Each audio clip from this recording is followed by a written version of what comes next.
प्रिय युवा साथियों, जय हिंद। आप जानना चाह रहे होंगे कि मध्य प्रदेश मुख्यमंत्री युवा इंटर्नशिप योजना के अंतर्गत आखिर फाइनल सिलेक्शन होगा कैसे।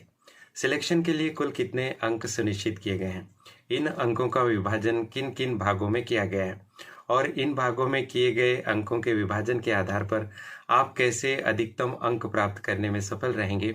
साथ ही साथ आपका नाम उन सौभाग्यशाली युवाओं में होगा जिनका फाइनली सिलेक्शन होगा। इतना तो आप जानते ही हैं कि प्रत्येक विकास खंड से 15 युवाओं का चयन होगा जो 6 माह तक इंटर्नशिप करेंगे, प्रति माह 8,000 रुपया मानदेय प्राप्त करेंगे, स्टाइपेंड प्राप्त करेंगे और साथ ही साथ में जमीनी स्तर पर कार्य करने का अनुभव भी प्राप्त करेंगे। लेकिन प्रश्न यह है कि आखिर कैसे अंक मिलेंगे और कितने अंकों की यह कुल चयन प्रक्रिया है। यह करियर एडवाइस चैनल है, इसे आप सब्सक्राइब कर दीजिए, बेल आइकन प्रेस कर दीजिए।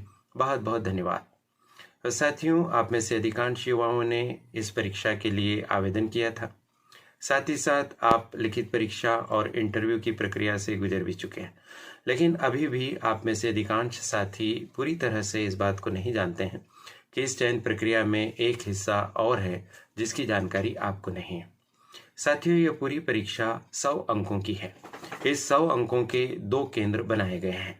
50 अंक की व्यवस्था एक अलग स्थान से हो रही है और 50 अंक के लिए एक अलग केंद्र से प्रक्रियाएं संपन्न हो रही हैं। कौन कौन से 2 भाग हैं? पहला भाग जिला स्तर पर है, जिसको डिस्ट्रिक्ट सिलेक्शन कमेटी का नाम दिया गया है, और 50 अंक की व्यवस्थाएं राज्य स्तर पर है। वो कौन सी संस्था है जो राज्य स्तर पर व्यवस्था करेगी, उसकी जानकारी आप इस वीडियो में प्राप्त कर सकेंगे। सबसे पहले हम बात करते हैं जिला स्तर की चयन समिति की। प्रत्येक जिले में जिला स्तर पर एक चयन समिति बनाई गई है और उस चयन समिति के माध्यम से 2 चरणों में परीक्षाएं करवाई गई। पहले चरण में आपसे लिखित परीक्षा ली गई और दूसरे चरण में आपकी मौखिक परीक्षा संपन्न हुई। सामान्यतः ये परीक्षाएं जिला मुख्यालय पर हुई है, जहां पर किसी कॉलेज में या जिला पंचायत के भवन में या किसी अन्य सुविधाजनक स्थान पर इस प्रक्रिया को संपन्न किया गया। जो जिला स्तर पर प्रक्रिया हुई उसके 2 भाग थे, लिखित परीक्षा और साक्षात्कार। इन दोनों भागों को मिलाकर कुल अंक थे 50। लिखित परीक्षा के लिए 20 अंक थे और साक्षात्कार के लिए 30 अंक थे।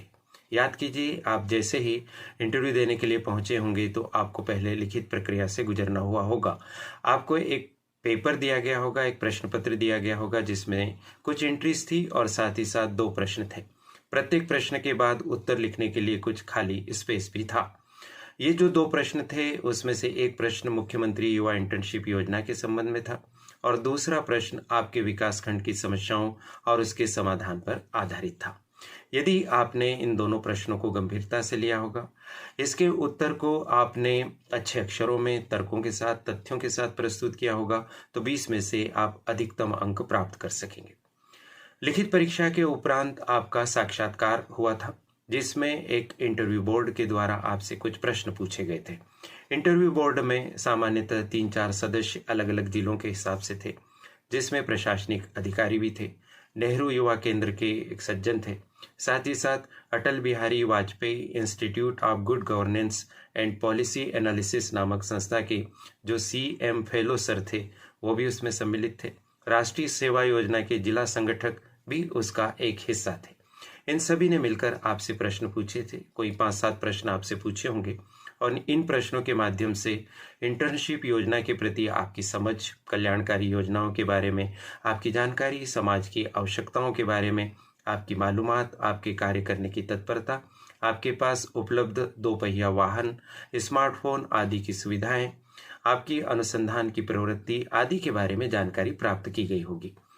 यदि आपने इन इंटरव्यूज़ में अपने आप को अच्छे से प्रस्तुत किया होगा, अच्छी पर्सनालिटी के साथ आप पहुंचे होंगे, ठीक से वेशभूषा धारण करके आप गए होंगे, आपने प्रश्नों को समझा होगा, उत्साहपूर्वक उत्तर दिए होंगे, अच्छे से आपने अपना व्यवहार वहां पर व्यक्त किया होगा, तो 30 अंकों में से आपने अधिकतम अंक प्राप्त कर लिए होंगे। इस तरह से यह कुल 50 अंकों की परीक्षा जिला स्तर पर संपन्न हो गई।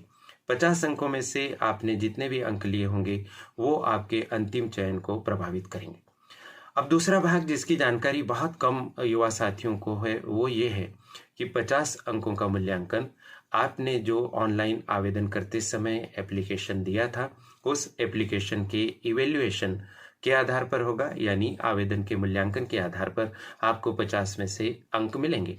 यह मूल्यांकन कौन करेगा? यह मूल्यांकन भोपाल की एक संस्था करेगी। उस संस्था का नाम है Atal Bihari Vajpayee institute of good governance and policy analysis. संक्षेप में इसको बोलते हैं AIGGPA। यह भोपाल में स्थित है। यह आपके आवेदन पत्र के आधार पर आपको अंक देगी। आप जानना चाहेंगे कि आवेदन पत्र के आधार पर अंक कैसे मिलेंगे? तो याद कीजिए, आपसे कुछ अर्हताएं मांगी गई थी कि आपने स्नातक किया हो या स्नातकोत्तर किया हो, प्रथम श्रेणी कम से कम अंक आपने प्राप्त किए हों। तो आपने इसमें अपनी शैक्षणिक उपलब्धियों के बारे में लिखा होगा, साथ ही साथ मार्कशीट्स आदि भी अपलोड की होंगी। ध्यान रखिए कि 60% न्यूनतम अंक थे। यदि आपके और ज़्यादा, बहुत ज़्यादा अंक हैं, 80, 85, 90%, तो बहुत स्वाभाविक है कि आपको सिलेक्शन में सुविधा होगी। तो इस आधार पर आपका आंकड़ा तय होगा अंकों का 50 में से भोपाल स्तर पर। दूसरा, आप और याद कीजिए, आपसे कहा गया था कि क्या आपने पहले कहीं कार्य किया है, कोई आपके पास वर्क एक्सपीरियंस का कोई सर्टिफिकेट है, और यदि आपने उसमें हाँ कहा होगा और साथ ही साथ आपने उसमें सर्टिफिकेट लगाए होंगे, तो उसके आधार पर मूल्यांकन होगा। हाँ, एक बात ध्यान रखिए कि आपने जो कहा है उससे संबंधित जो सर्टिफिकेट हैं वो पूरी तरह से प्रासंगिक होना चाहिए, उसको प्रमाणित करने वाले होने चाहिए। लिखा कुछ है और प्रमाण पत्र कुछ और अपलोड कर दिए हैं तो उसके कोई अंक नहीं मिलेंगे। तीसरी बात आपसे और आवेदन करते समय पूछी गई थी कि क्या आपका पार्टिसिपेशन रहा है। जब आप स्कूल में पढ़ते थे, कॉलेज में पढ़ते थे या समाज की गतिविधियों में आपने कोई सहभागिता की है, उसमें कोई आपको इनाम मिला है, कोई प्रमाण पत्र मिला है, कोई सराहना मिली है। जैसे कोविड-19 का काल था, उस समय कहीं आपने जुड़कर काम किया है या कोई भी गतिविधि में आपने भाग लिया है, खेल कूद है, जन जागरूकता के अभियान है, मतदाता जागरूकता है, आदि आदि। यदि आपने ये सब किया होगा और इसके बारे में आपने आवेदन करते समय उल्लेख किया होगा, साथ ही साथ सुसंगत दस्तावेज भी आपने अपलोड किए होंगे, यानी सही सही प्रमाण पत्र भी आपने लगाए होंगे, तो उसके आधार पर मूल्यांकन होगा।